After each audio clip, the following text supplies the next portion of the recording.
Ito ang Sitio Pariahan sa Barangay Talitip, Bulacan, Bulacan. Noong una, nung hindi pa kami nilulubog, pag fiesta rito, yung mga bahay dyan marami. Kung mga 100 piraso ang bahay dyan nung hindi pa kami nilulubog. Sa Artex compound sa Malabon City, naging bahagi na ng buhay ang permanenteng pagkalubog sa tubig. Dati hanggang dyan lang, pero nung taon-taon na, tumataas na talaga. Kunting ulan lang, tumataas agad yung tubig. Bakit nga ba lumulubog ang ilang bayang ito?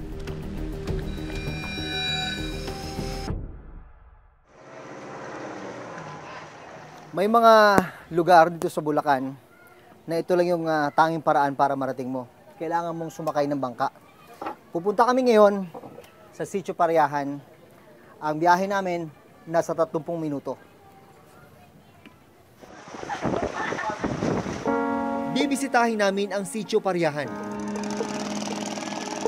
Ang madadaan ng Buzon River, mistulang highway ng mga bangka.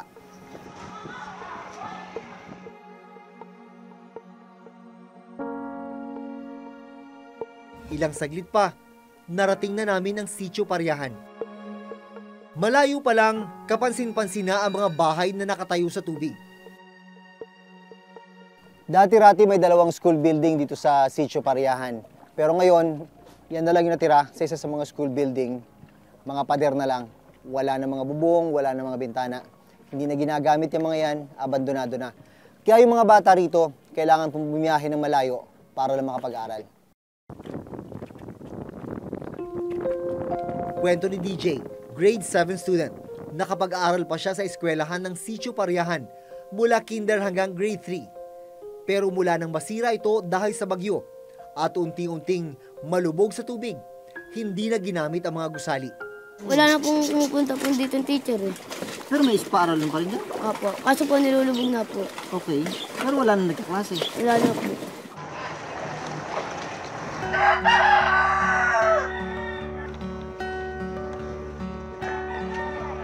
Kung ang ibang estudyante namamasahe sa tricycle, jeep o bus para makarating sa eskwelahan, si DJ at iba pang mga mag-aaral, bangka ang sasakyan.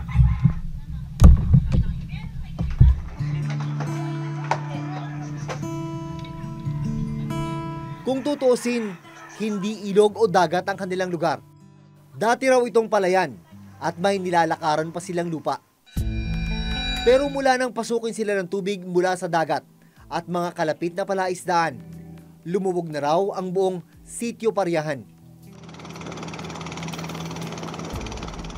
Pumapasok ka, hindi ka ba kakaba-kaba na yan yung haba ng biyahe, mga 30 minutes, 40 minutes din yung biyahe?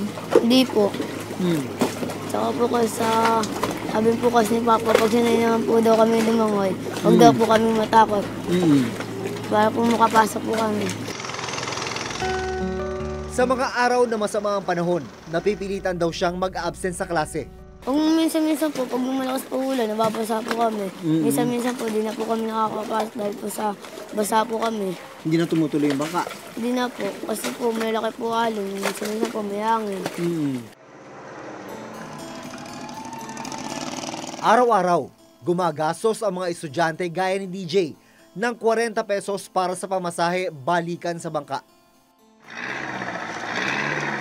Makalipas ang 30 minutong biyahe, narating ni na DJ ang fishport sa bayan ng Ubando.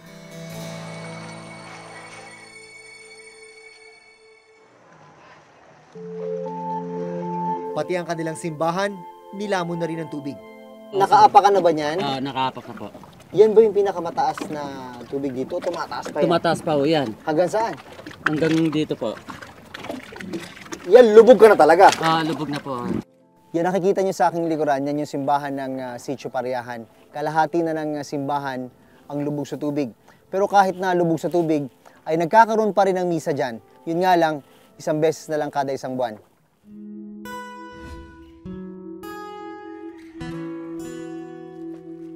Nakilala namin ang matagal ng residente sa lugar na si Aling Benedicta, 53 taong gulang. Kwento niya, naabutan niya nung litaw pa ang mga pilapil at nalalakaran pa ang lupa sa Sitio Pariahan. May lupa dati. Dahan-dahan. Ay, yung pumasok pilapil, tubig. matataas. Oo. Matataas nga po yung pilapil namin. Tapos, nagkataong malaki tubig. Tapos, nagkataong pang may bagyo. Eh, sa lakas ng hangin, lakas ng alon, yung siyempre, yung pilapil na mga puro yari lang sa lupa, Nawasak. nawasak. Lahat niwasak. Noon namang wala ng bagyo, yung mga may-ari ng mga plaisdaan ng pispan, hindi na pinagawa, hinayaan na. Sa mga katuwid, hindi na umalis yung tubig. Hindi na umalis, hindi na nawala. Ipinakita sa amin ni Aling Benedicta ang ilang larawan na kuha noon sa Sitio Pariahan. Ito po, itong nagluluto na ito. Saan banda to? Diyan po sa may ibaba nga po niya, yung di pa kami ng tubig. Yan o. O dyan. Platada po yan. Itong kusina na ito yung dyan. Pinakaloob namin, sala. Yung ano. Itong litrato na ito, ano ito? Di ba po nung anak ko yan doon, nung wala pang tubig. Lupa pa. Dito ginanap. Yan po sa may tapat ng gripo namin doon. Yun nandun. May poso. Ito po dito, oh. Nung wala pang bahay na lupa pa yan, dyan ginanap. Malawak pa, malawak pa yan. Sa ikalawang palapag, ito yung bitana nyo. O, ayan na, pangalawang palapag, yan ang magiging bintana namin. Nung hindi pa kami niwawas up ng tubig, iyan nga, ito nga yung pinaka, namin, jealousy. Sa mga katuwid, itong inaapakan natin na ito yung sahig ng pangalawang palapag na bahay nyo. Pangalawa na to, pero po, pangalawa na po itong taas, bababa pa yan, nung hindi pa kami inaano ng tubig. Maliban sa paglubog ng sitio, problema rin ni na Aling Benedicta ang mapagkukunan ng malinis na tubig. Yang poso na yan, akala mo hindi na gumagana, yan nakalubog na yan. Pero ang totoo, dyan pa rin umaasa yung mga taga rito sa tubig na kanilang panginom. Sa datos ng Barangay Taliptip na nakakasakop sa Sitio Pariahan, nasa 60 pamilya ang naninirahan sa Sitio Pariahan noong 2007. Sa kasalukuyan, nasa 32 pamilya na lang ang nakatira rito. Anong klaseng buhay ang meron dito? Kung kayo napapalibutan kayo ng tubig? Kahit kami pinalibutan dito ng tubig, mas gusto rin namin dito kasi nga, dyan naghahanap mo yung mga asawa namin, mga anak-anak namin. O pag maliit ang tubig, manguha ka ng talaba, magbabayad ng kuryente dahil baterya lang. O, tapos bahay, hindi ka mangungupahan. Pero parang walang kasiguruhan buhay nyo rito. Oo, Kaya kayo rito sa panahon. Pag may bagyo at malaki tubig, talagang umaalis kami dito. Paano at bakit nga ba lumubog ang sitio? Ayon sa University of the Philippines National Institute of Geological Sciences o UPNIGS, isang natural na proseso o phenomenon ang nangyayaring paglubog ng lupa o tinatawag na land subsidence. Yung natural na paglubog, mga nasa 2 millimeters per year lang. So ganito lang kaliit. Sa ngayon, yung paglubog ng lupa, mga ganyan, 4 centimeters per year, ganyan kalaki. Kung i-compute natin, yung nilulubog ngayon sa isang taon ay, kung natural yan na paglubog, 20 years worth na, na natural subsidence ang meron. Sobrang nakaka-alarma. Imaginein mo, yung ganito kalaki na natural na paglubog, dapat 20 years ang kailangan yan. Ngayon, isang taon lang, ganyan nakalaki yung nilulubog. Isa sa itinuturong dahilan, ang labis na groundwater extraction na ginagawa ng tao. Kapag humugot ka ng napakaraming tubig sa ilalim ng lupa, so imaginein natin kapag tinanggal mo yung tubig sa ilalim ng lupa, so yung hiwa-hiwalay na butil ng lupa, magdidikit-dikit. So sa pangkalahatan, mababawasan yung volume ng lupa. Ang makikita natin dito sa ibabaw, parang lumulubog. Isa ang probinsya ng Bulacan sa mga lugar na nakitaan ng mabilis na pagbaba ng lupa. Sa Obando at Bulacan halimbawa, nasa 4 hanggang 6 na sentimetro kada taon ang nangyayaring land subsidence. Hindi nalalayo sa Sitio Pariahan ang sitwasyon sa Barangay Lawa sa Obando, Bulacan. Sa ngayon, lubog na rin sa tubig ang barangay dahil sa land subsidence. Sa unang tingin, aakalaing lawa ang lugar, pero may mga bahay sa gitna ng tubig. Ang ibang residente, gumagamit ng balsa mula sa sementadong kalye papunta sa kanilang mga bahay. Delikado kasi madalas nahuhulog yung mga bata doon eh. Buti na lang may nakakita, tinutulungan din, inaahong ganun. Ano yan, dating bakuran yan. Bakod talaga yan. Kasi dati nakakapasok ang sasakyan dito. Pinaka-ano namin to, garahe. Dating bukirin at hindi lawa o ilog ang Barangay Lawa. Dekada 70 pa raw nang magsimulang bumaba ang lupa at lumubog sa tubig ang lugar. Pero taong 2000, nang bumilis ang pagtaas ng tubig rito, hanggang sa tuluyan na ngang hindi magamit ang unang palapag ng mga bahay. Ito yung basketball court na ginagamit namin. Na ngayon halos lakpas tao na, nasa 6 feet na ang lalim nito. Kung ang Sitio Pariahan at Barangay Lawa nilamon na ng tubig dahil sa paglubog ng lupa at pagtaas ng tubig, ang kalapit na barangay dito pa rin sa Obando, Bulacan, unti-unti na raw bumababa ang lupa at nalulubog sa tubig mula sa ilog. Sa aming pag-iikot, nadaanan namin ang bahay ng mag-asawang Mang Alberto at Aling Arceli. Dati dito sa Sitio Bunawangan ay nakakaya pang salok-salok lang yung tubig na pumapasok sa mga bahay, sinasalok, nilalabas. Pero ngayon, napansin ng mga residente, palala na ng palala ang kanilang sitwasyon dito. Kaya yung ilang bahay dito, gumagamit na ng water pump. Ito yung hihigop ng tubig mula sa loob ng bahay, palabas. So, gano'ng kadalas sa isang araw yung pagpapump ng tubig palabas? Kumisan din na tinatanggal ng asawa ko dyan sa, sa saksakan. So, andar na lang po siya na andar. Andar ng andar. Ang ibig po sabihin nun, palala na po ng palala yung pumapasok ng tubig sa inyo. Palalim ng palalim, hindi na natutuyo. Ang baha ay naging bahagi ng araw-araw na buhay ng mga taga dito. Kaya kailangan nilang mag-adjust. Tulad ng bahay nito, dahil laging nalulubog sa baha, ang ginawa sa kanilang kubeta, itinaas. Kaya kahit ano mangyari dyan, tumaas man, maski pa paano, magagamit pa rin nila. May mga lugar na dito sa Barangay Binuangan na hindi na talaga nawawala ng tubig. Kaya yung ilang residente, ito, nagtatambak ng mga sako ng mga graba para maski pa paano, may maapakan na hindi sila mababasa. Pero pag lumalaki talaga yung tubig, ay wala. Lubog na talaga ang lugar na ito. Malaki rin daw ang epekto ng sea level rise. Kung lulubog yung lupa nila, yung tubig dagat papasok na sa kanilang lugar at maaaring talagbabahain sila. Yung mga ibang lugar, kunwari sa Malabon at Navotas, kahit high tide pa lang, baha na. Yung ibang lugar naman, permanente ng lubog.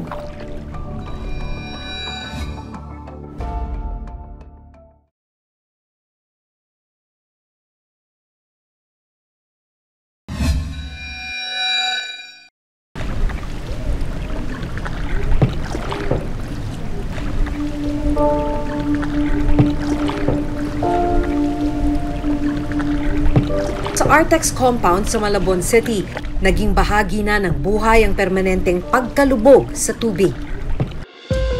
Sa lumang larawang ito, makikita pa ang lupang kinatatayuan ng Artex. Pero ngayon, halos lumubog na sa tubig ang buong simbahan.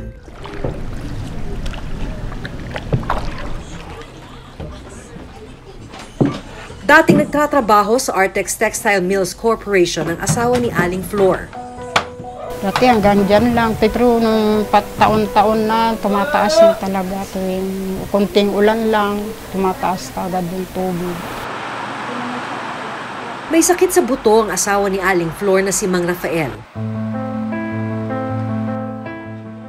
Ang inaalala nila ngayon ay kung paano madadala ang asawa sa ospital sakaling magkaroon sila ng emergency.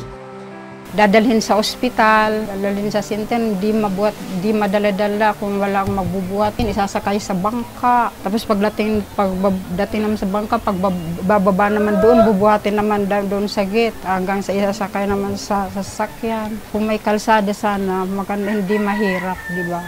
Nilagay ko na lang itong yung basket para... Maliit na tindahan ang kabuhayan ngayon ni na Aling Flor.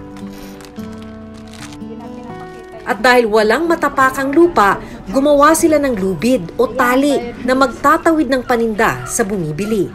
Pag bumibili sila, ilalagay ko dito sa basket. Tinatanong kung magkano, tapos kung may susuklian, sasabay ko na kung magkano yung pera para sabay na yung sukli pag sabay na sa tindang binibili.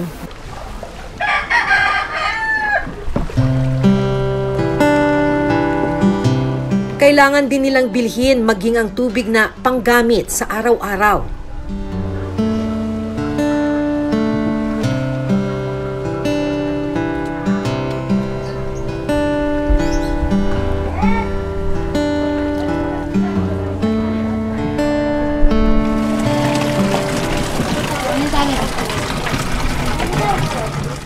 Lagi pong ganito yung ginagawa niya.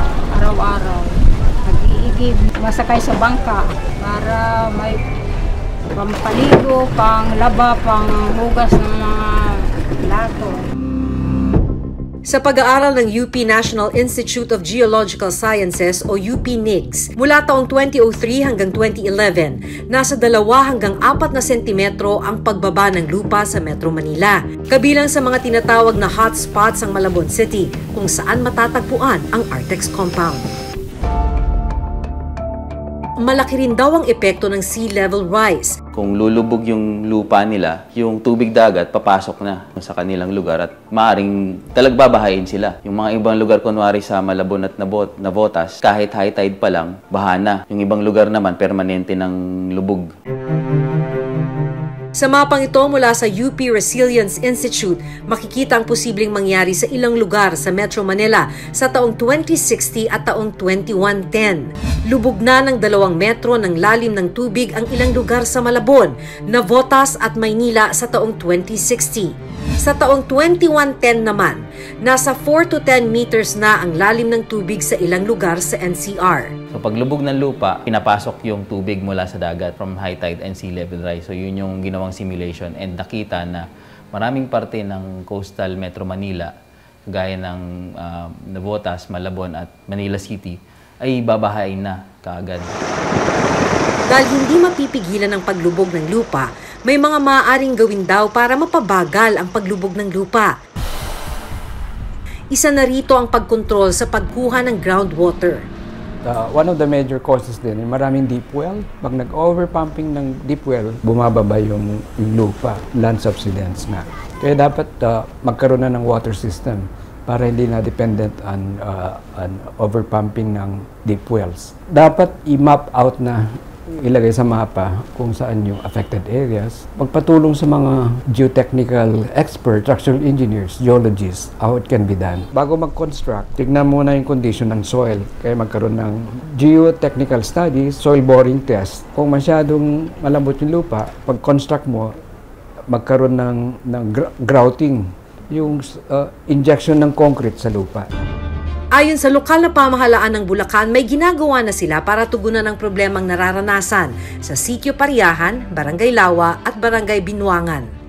Talagang inililikas namin yan dun sa mga talagang binaba. Pero yung iba talaga ayaw umalis. At siyempre, ika nga na, nakagis na nila yan, nasanay na sila dyan. Ang pinakatalagang sagot dyan is the seawall. Ang nakapagbabaha talaga dyan, hindi ulan, dagat talaga. Hiningan din namin ng pahayagang lokal na pamahalaan ng Malabon kung may ginagawa silang aksyon sa nangyayaring mabilis na pagbaba ng lupa sa kanilang nasasakupan. Ngayon merong ongoing ang DPWH para sa spillway. Ito yung 387 plus meters na galing sa Panghulo Pumping Station at i-cater niya yung water papunta sa Pinagkabalian River. So meron tong 6 months to construct. So, isa ito sa malaking factor para matulungan natin din yung pagbaha doon sa Artex.